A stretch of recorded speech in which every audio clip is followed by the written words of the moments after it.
اس عذاب کو کسی آنکھ نے دیکھا ہے نہ کسی بدن نے محسوس کیا ہے، اور ایسے ہی جنت کی نعمتوں کو بھی نہ کسی زبان نے محسوس کیا ہے نہ کسی بدن نے محسوس کیا ہے، بس ہمارے نبی نے ہمیں بتایا ہے۔ ہمارا یقین ہے کل قیامت کے دن یہ امت دیگر امتوں کے لیے گواہ ہوگی، اور ہمارے نبی علیہ الصلوۃ والسلام کے فرمانوں پر بھی ہم گواہ ہوں گے۔ جب اللہ کے نبی علیہ الصلوۃ والسلام نے سب بتا دیا، معراج کا سفر سامنے ہے، تو ہمیں اسی یقین کے ساتھ زندگی جینا ہے کہ ہماری زندگی دراصل امتحان کا ہے۔ یہ زندگی سکون حاصل کرنے کی جگہ نہیں ہے، بلکہ یہ امتحان کا ہے۔ ہمیں یہاں ایک آخرت کی تیاری کرتے ہوئے زندگی گزارنا ہے۔ جیسے ایک بچہ جو ہے ایگزام لکھنے والا، امتحان لکھنے والا جیسے تیاری کرتا ہے کہ کیسے امتحان لکھنا ہے، کون سا سوال آ سکتا ہے اور اس کو کیسے لکھنا ہے، یہ ساری پرچے کے سوالات اس کے ذہن کے اندر ہوتے ہیں، کیسے اتارنا ہے، کیسے نقل کرنا ہے، اچھے سے اچھے اس کو شکل دینا ہے۔ ایسے ہی ہماری زندگی بھی کچھ ایسے ہی ہونا ہے کہ ہم کل قیامت کے دن آخرت کے مرحلے میں ہمیں کامیاب ہونا ہے، ناکام و نامراد نہیں ہونا ہے، خبر کی منزل سے گزرنا ہے، آخرت کے مرحلے میں پہنچنا ہے، پھر آخری ٹھکانہ جنت یا جہنم وہاں بھی جو ہے پہنچنا ہے۔ یہ سوچتے ہوئے اگر زندگی گزاریں گے تو پھر کامیاب ہوں گے۔ ایسے ہی اس کے بعد اللہ رب العزت نے ایک سورۃ الممتحنہ جسے کہتے ہیں، یعنی ممتحنہ کہتے ہیں آزمائش پر۔ اس سورت کی سب سے پہلی آیت ہے یا ایھا الذین آمنوا لا تتخذوا عدوی وعدوکم اولیاء۔ یہاں بھی دیکھیے اللہ رب العزت ایمان والوں سے مخاطب کریں، یہاں پر بھی یا ایھا الناس کا لفظ اللہ نے نہیں لایا۔ یا ایھا الناس اگر لاتے تو سارے لوگ مراد ہوتے تھے، کفار بھی مراد ہوتے، نصارہ بھی مراد ہوتے، مشرکین بھی مراد ہوتے، سب مراد ہوتے۔ اس سورت کی سب سے پہلی آیت بھی یا ایھا الذین آمنوا، اللہ رب العزت ایمان والوں کو مخاطب کرے اور فرما رہے لا تتخذوا عدوی وعدوکم اولیاء، کہ تم میرے دشمن اور تمہارے دشمن کو اپنا دوست نہ بناؤ۔ دیکھیے اب سوال یہ ہے کہ اللہ کے دشمن کون ہے، ہمارے دشمن کون ہے، ہمیں پہچاننا ہے۔ ظاہر سی بات ہے ایمان کے علاوہ، مومنین کے علاوہ جتنے دیگر مذاہب ہیں، خواہ وہ یہود ہو، خواہ وہ نصارہ ہو، خواہ وہ بنی اسرائیل جو بھی ہو، یہ سارے اسلام کے دشمن ہیں، شروع سے اسلام سے دشمنی کیے ہیں۔ اسلام کا عروج انہیں ہضم نہیں ہوتا، اسلام کی ترقی انہیں ہضم نہیں ہوتی، ہر وقت ان کی یہ کوششیں، یہ صورتحال ہوتی ہے کہ کس طریقے سے جو اسلام کو دبایا جائے۔ اسی لیے اللہ رب العزت فرماتے ہیں کہ غیروں کے اوپر جو کفار ہیں، جو مشرکین ہیں، انسانیت کے ناطے تو ان کے ساتھ اچھا تعلق کرنا ہے، لیکن ان کے اوپر اعتماد نہیں کر سکتے، ان کے اوپر بھروسہ نہیں کر سکتے۔ اور آدمی جس پہ بھروسہ کرتا ہے اس سے دوستی کرتا ہے، اور جس پہ بھروسہ نہیں کرتا اس کو قریب بھی نہیں کرتا۔ جب کفار کے اوپر بھروسہ نہیں ہے تو اس سے دوستی بھی مت کرو، اس لیے کہ وہ تمہارے بھی دشمن ہیں اور اللہ کے بھی دشمن ہیں۔ اور جو اللہ کے اور ہمارے دشمن سے دوستی کرے گا تو پھر ہم بھی اللہ کے دشمن ہو جائیں گے۔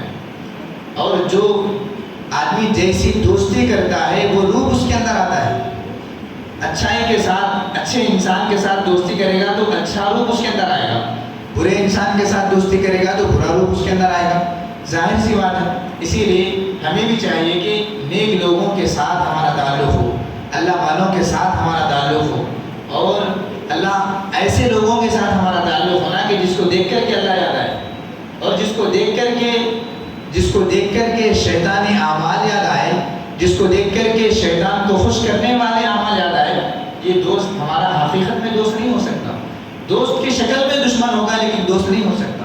دوست تو وہی ہے جو آپ کو آخرت کی طرف رہنمائی کرنے والا ہو، دوست تو وہی ہے جو آپ کو اللہ سے ملانے والا ہو، دوست تو وہی ہے جو آپ کو اللہ کے نبی علیہ الصلوۃ والسلام کی سنتوں سے جوڑنے والا ہو۔ اسی لیے ہم سب کو چاہیے کہ نیک صحبت کرنا ہے، نیک لوگوں سے دوستی کرنا ہے، برے لوگوں سے، کفار و مشرکین سے دوستی نہیں کرنا ہے، بلکہ انسان ہونے کے ناطے انسانیت کے حقوق ادا کرنا ہے۔ ایسے ہی آگے سورۃ الجمعہ کا بھی تذکرہ ہے، جمعہ کی سورۃ الجمعہ، اس سورت کو جو ہے ہر جمعہ جو ہے تلاوت کرنا چاہیے، انتہائی فضیلتوں والی سورت ہے۔ اور اس سورت کے اندر بھی اللہ رب العزت فرماتے ہیں یا ایھا الذین آمنوا اذا نودی للصلاۃ من یوم الجمعہ فاسعوا الی ذکر اللہ۔ جب جمعہ کی اذان ہوتی ہے، جب اذان کے ذریعے سے تمہیں مسجد کی طرف بلایا جاتا ہے، اللہ فرماتے ہیں فاسعوا الی ذکر اللہ، وَذَرُوا الْبَيْعَ، تم فوری اللہ کے ذکر کی جانب دوڑو، اپنا کاروبار، کام دھندا جو بھی مسئلہ ہے چھوڑ دو. وَذَرُوا الْبَيْعَ، اللہ صراحت کے ساتھ فرمائے. یہاں تک کہ اگر ہم بیچنے کے لیے بیٹھے ہوئے ہیں، تاجر ہیں، اگر اذان ہو رہی تو ہمارے اندر ایسی پھرتی اور چستی ہونا کہ وہ بیچنے کے بجائے رکھ دو اور فوری نماز کی طرف چلے جاؤ. ایسا ہمارا ایمان ہونا ہے. اللہ رب العزت فرماتے ہیں اذا نودی للصلاۃ من یوم الجمعہ فاسعوا الی ذکر اللہ وذروا البیع ذلکم خیر لکم ان کنتم تعلمون. اگر تم جب جمعہ کی اذان ہوتی ہے اور تم اپنا کاروبار، دھندا، کام، مشغلہ، مصروفیت سب چھوڑ کر کے اللہ کے ذکر کی جانب دوڑتے ہو تو پھر یاد رکھنا اسی میں تمہارے لیے خیر ہے اگر تم جانتے ہو. اللہ صراحت کے ساتھ فرمائے. اب تم جانتے نہیں، تم یقین نہیں رکھتے تو پھر تو تمہارا ایمان کھوکھلا ہے.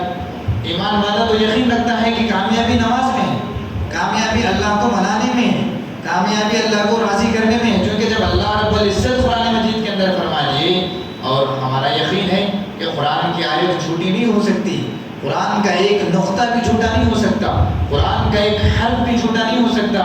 قرآن کی آیت کے اندر جب صراحت کے ساتھ ہے کہ کامیابی ہے تو نماز کے اندر ہے، پھر بھی ہم ہیں کہ جمعہ کی اذان بھی ہو جاتی ہے، پھر اذان کے آدھا گھنٹہ بعد بیان بھی شروع ہوتا ہے، پھر بیان بھی آدھا گھنٹہ چلتا ہے، اس کے بعد پھر 5 منٹ سنتوں کا وقفہ بھی دیا جاتا ہے، اس کے بعد پھر جو ہے خطبہ شروع ہوتا ہے جب بھی بعض احباب آتے رہتے ہیں. دیکھیے یہ ہے ہماری صورتحال. اللہ کا حکم تو یہ ہے کہ اذان کی آواز سنو تو نماز کے لیے دوڑو، اور ہماری صورتحال یہ ہے کہ نماز ہم پڑھ رہے ہیں تو اللہ کے لیے پڑھ رہے ہیں، اللہ کو احسان جتانے کے لیے پڑھ رہے ہیں. اگر واقعتاً ہم حقیقی طرف والے بن کر کے اور حقیقی اللہ کے بندے اگر بنتے ہیں تو اذان کی آواز سن کے آنا ہے. بڑا افسوس ہوتا ہے ایسے لوگوں کو دیکھ کر کہ جب یہاں تک کہ اللہ کے نبی نے صراحت کے ساتھ فرما دیا کہ جب امام صاحب خطبہ دینے کے لیے منبر پر چڑھ جاتے ہیں تو فرشتے وہ دفتر کو، اس کاپی کو بند کر دیتے ہیں. اب آنے والے کے لیے کوئی ثواب نہیں ہے، کوئی نیکی نہیں ہے، وہ تو بس آیا ہے فرض ادا کر کے چلے گا، کوئی ثواب اس کے لیے نہیں ہے. اتنا صراحت کے ساتھ کہنے کے باوجود بھی بعض احباب ہے کوئی فکر نہیں نماز کی. یہاں تک کہ ایسا بھی دیکھنے میں آیا ہے کہ 10 منٹ بیان لیٹ بھی ہو جائے، اگر جمعہ کی نماز 1:40 پہ کھڑی ہوتی ہے تب بھی جو لوگ آ رہے ہیں. نماز کی اہمیت نہیں ہے، ذری بھی اہمیت نہیں ہے دلوں کے اندر. میرے بھائیوں، ہمارے دلوں کو تڑپ والا بنائیے، اپنے دلوں کو حقیقی اللہ سے جوڑنے والا بنائیے. جتنا ہم بے نیازی برتیں گے دین سے، جتنا ہم اپنے آپ کو نماز سے دور کریں گے، اتنا ہمارا دل سخت ہو جائے گا، اتنا ہمارا دل بے نور ہو جائے گا، اتنا دل سے نورانی کیفیت ختم ہو جائے گی. جتنا اپنے آپ کو نماز سے جوڑیں گے، اللہ کے گھر سے جوڑیں گے اور اعمال سے جوڑیں گے، دل کے اندر نورانیت پیدا ہوگی، دل کے اندر ایک اچھی کیفیت پیدا ہوگی. بہرحال میری بات بہت زیادہ لمبی ہو رہی، آپ حضرات سے یہی ہماری درخواست ہے کہ ہر نماز کے لیے جب بھی کانوں کے اندر اذان کی آواز ٹکرائے آپ سارے کام کو چھوڑ دیجئے. بس جہاں اللہ کا حکم ہے، مؤذن کہہ رہا ہے، کامیابی اسی میں ہے. اللہ ہمارا سب سے بڑا ہے اور نماز ہی کی طرف آنا ہے. جب ہمارے کانوں کے اندر یہ بات پڑ جائے بس چھوڑ دینا ہے، تبھی ہم حقیقی بندے کہلائیں گے. اور اگر یہ سوچیں گے کہ ابھی 10 منٹ ہے اس کے بعد جائیں گے، 5 منٹ ہے اس کے بعد جائیں گے، وہاں جا کر کے کیا کرنا ہے، نماز کھڑے ہونے کے وقت جائیں گے، میرے بھائیوں یہ ہم اپنے من کی سن رہے ہیں. من کی سننے والا کامیاب نہیں ہوتا، اللہ کی سننے والا کامیاب ہوتا ہے. اللہ تعالیٰ سے دعا ہے کہ اللہ تعالیٰ ہم سب کو اللہ رب العزت اللہ کے نبی علیہ السلام کے سارے احکامات کو اپناتے ہوئے زندگی گزارنے کی توفیق نصیب فرمائے.